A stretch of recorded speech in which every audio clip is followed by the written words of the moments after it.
ఆయన ఒక ఆయన ఉన్నాడు, సనాతన ధర్మం కాపాడే వ్యక్తి, సనాతన ధర్మం కోసమే ఉన్నానని చెప్పుకునే వ్యక్తి, వెంకటేశ్వర స్వామి వారసుడైన వ్యక్తి భూమన కరుణాకర్ రెడ్డి గారు ఇప్పుడు మీ అనుచరుడు, మీ ప్రథమ శిష్యుడు, మీ ప్రథమ అనుచరుడు, మీరు దగ్గరుండి మీ శిష్యుడికి పదవి వేయించుకున్న కరుణాకర్ రెడ్డి గారు ఏం చెప్తారు? వెంకటేశ్వర స్వామి ఏదో బొమ్మ పడిపోతే ఆ బొమ్మగాడ నానా యాగి చేశారు. టీటీడీ స్థలాలు ఇచ్చేస్తా ఉంది, అమ్మేస్తా ఉంది అంటారు.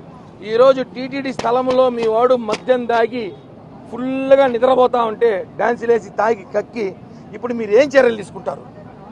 ఏం మాట్లాడతారు మీరు? ఇప్పుడు మేము ఒకటి అడుగుతున్నాం ఈరోజు భూమన కరుణాకర్ రెడ్డి గారిని, మీరు ఇతని మీద చర్యలు తీసుకున్న తర్వాతే ఇంకోసారి టీటీడీ మీద మాట్లాడండి. అదే చెప్తా, ఇంకోసారి మీరు ఇతని మీద చర్యలు తీసుకున్న తర్వాతే మీరు టీటీడీ మీద మాట్లాడండి. ఎందుకంటే మీరు చర్యలు తీసుకోకుండా టీటీడీ గురించి ఒకసారి మాట్లాడే అర్హత కరుణాకర్ రెడ్డి గారికి లేదు.